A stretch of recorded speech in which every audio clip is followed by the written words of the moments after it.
This video is brought to you by patreon.com/worsttake. Get access to exclusive live streams and Discord servers, on-screen shoutouts, and early access to some videos when you join now. Help make sure that we can continue to make content like this by supporting the Patreon. Links are in the description down below.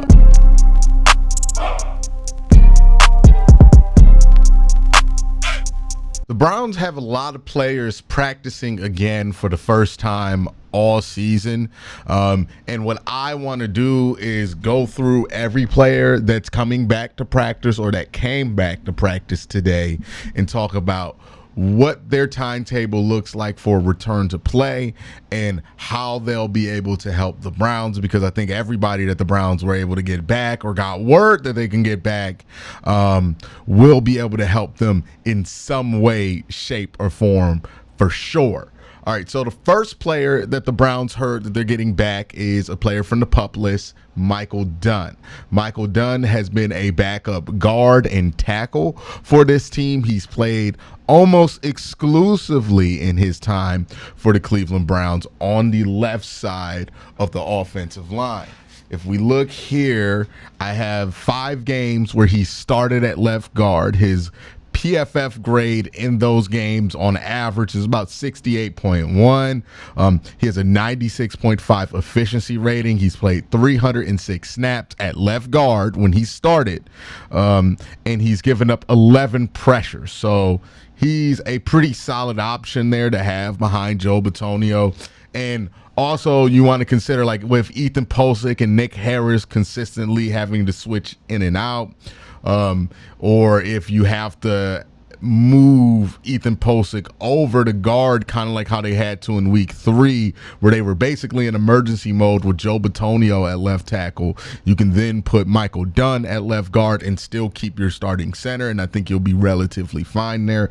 Michael Dunn is a nice utility piece for this Cleveland Browns team to have, and I think he's a nice auxiliary player on that offensive line to have, right? You can put him in as an eligible tackle. I think he would be good at that. You can have him in to play heavier rundowns at left tackle instead of James Hudson, so you can rotate him and James Hudson out so you can get a little bit heavier there. And since he's a guard, he's a bit more athletic, so if you need to pull your tackle, you can do that with Michael Dunn. If you want to call slip screens, something like that, I think it will be better to have Michael Dunn in there. You could even experiment with putting Michael Dunn on the right side, because I think DeJuan Jones is just unusable as a slip screen guy right now.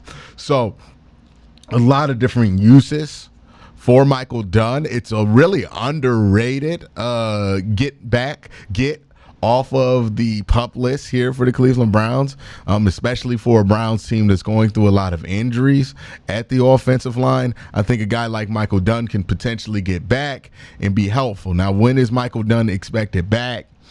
I would expect the usual long trek that Kevin likes to do with his bigger players, right? His 300-plus pounders. He usually likes to make sure that they practice, and then they practice again for a week, and then they play. So I would say you'll probably get Michael Dunn back in a couple of weeks. But I really wouldn't be surprised if he played as early as this week, given that he was a surprise to be on PUP to even begin with. So he might be more ready than not. The other players that you're getting back either off PUP or because of injury, you're getting back Nyheim Hines and Pierre Strong. Now, both of these players are likely to be your starters on the kick return side of things when they're healthy. One of these guys are probably going to be gone once Nick Chubb gets put on the active 53-man roster. Right now, Nick Chubb's kind of in this 3-week buffer zone where he could be on the active roster. He could not, but they have 21 days to put him on the active roster before they have to make a decision, right? So right now, he's in a buffer zone. Same thing with Nyheim Hines. So Pierre Strong, who's actually on the roster right now, will definitely play since he's healthy this weekend. And Pierre Strong will be back there returning kicks. He did a decent enough job at it when he did it, I believe, in week 1 and week 2 before he hurt his hamstring. I just hope the Browns don't get carried away with running Pierre Strong, because I just have not seen enough to encourage me that him running the football is a good use of the Browns' carries. Nyheim Hines getting back, again, somebody who could help you more so as a kick returner. I know Kevin is insistent. Every time he brings up Nyheim Hines, Kevin Stefanski, and you can go listen to his press conferences, is insistent that Nyheim Hines will be used as a regular running back. My question, if that's the case, is okay, who's losing carries? I don't think it's going to be Jerome Ford, because Jerome Ford always gets his carries no matter what, right? No matter who's in there, no matter who you're rotating in, Jerome Ford seems to get his carries. We know Nick Chubb's going to get his carries. So those are two running backs right there that are going to get their carries. So are you going to put Nyheim Hines in to take away from what Deontay Foreman does? I don't really understand how that would work, given that Deontay Foreman does add some positional diversity there, and Nyheim Hines basically does what Jerome Ford does, but I don't know at what level he would do it. Maybe a change of pace guy, maybe a game plan guy where it's like, hey, this week we really want to beat him to the edges, so we're going to run Jerome Ford a lot and we're going to run Nyheim Hines a lot. Maybe it's something like that they have in mind for him. I have no clue what the game plan is going to be for Nyheim Hines as far as like his carries are going to be concerned, but I do know he's probably going to be there for special teams. We'll see if he can be special in that role. But that's where they see Nyheim Hines being used. Another player with a definite return date is Michael Hall. He got suspended for 5 games, but since he's already missed 4 games being on the commissioner's exempt list, that means he has 1 more week on his suspension, right? So he will be suspended for this game, and he'll be eligible to come back next week. I'm going to be honest, I have low expectations for Michael Hall given how funky the end of his training camp for his rookie year went. Like, I'm basically just going to call this year a mulligan. I anticipate that Michael Hall is likely going to be inactive all year, like on the 53, but inactive during game days. I would be very surprised if after this whole ordeal, being on the commissioner's exempt list for 4 weeks, missing out a huge chunks of practice for the last month, I would be surprised if he's in any position to do anything impactful for the Cleveland Browns right now, especially as a 20-year-old, right?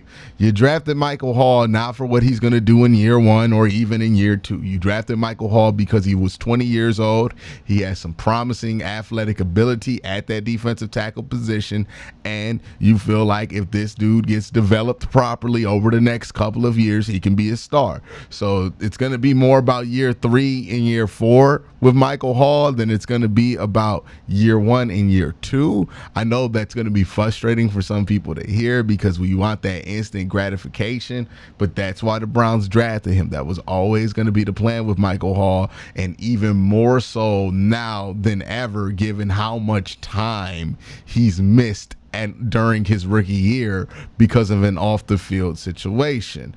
So for Michael Hall, it's going to be about fixing that, making sure that never pops up again, and it's going to be about getting right so you can take advantage of an opportunity if it pops up maybe at the end of the year or at the beginning of next year. But as far as right now, like I would doubt that they feel like they can just throw him in once he's back from suspension and just start giving him a bunch of reps, because he's just not going to be ready for that, right? Like, he needs to get back in the game shape and get back into football mindset because he's been out of it for a month. And again, the kid is 20.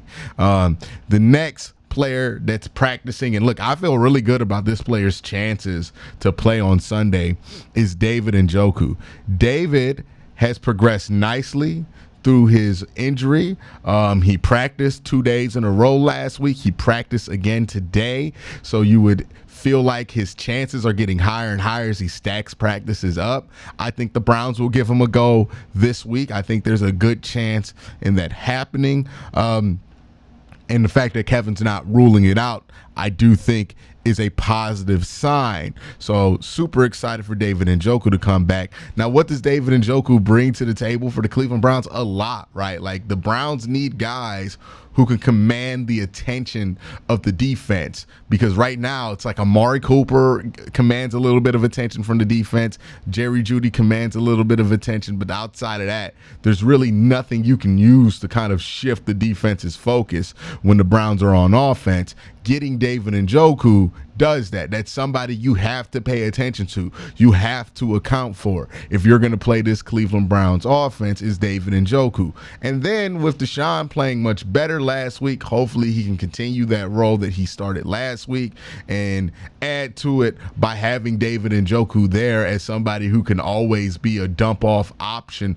for Deshaun Watson. It worked wonders for Joe Flacco, and it can work wonders for Deshaun Watson as well if he utilizes it properly. But David Njoku getting back, I think, is a huge deal. Not only is he one of your best receivers, period. Not only is he one of your explosive playmakers, period. He's also an integral part to your pass blocking. He's also an integral part to your run blocking. David Njoku is super important to the inner workings of this team, and getting him back on the field will make a big difference for this football team. Another player that's going to make a big difference for this team when they come back, and the biggest difference for this team when they come back, is Nick Chubb. Now, will Nick Chubb come back this week? They're certainly not ruling it out, but I don't think it's very likely, right? And I think that's where they're sitting. They're going to see where Nick Chubb is. It was nice to see him in full pads with his helmet on, fully practicing, which I am super excited about. He moved well when he was out there. There's some clips of him circulating,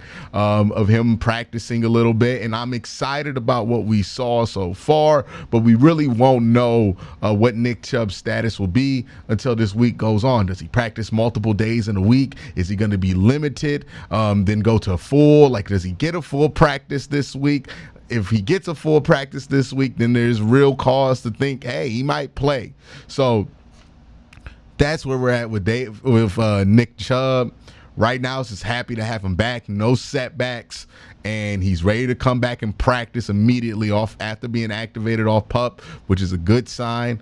And that tells you sooner than later for the return of Nick Chubb. And the arrow is certainly pointed closer and closer to sooner than it is any later. So super excited about that. Look, this is good news for the Cleveland Browns. This is good news, and this is good news that almost all of this is focused on the offense, because the offense really does need to get healthier. It would be great if Jed Wills could come back this week. It would be great if Jack Conklin could come back this week, because I think those guys are desperately needed to return to this offensive line as well. But that's my thoughts. Let me know what you think in the comment section below. Y'all have a great day. Have a better night. Peace.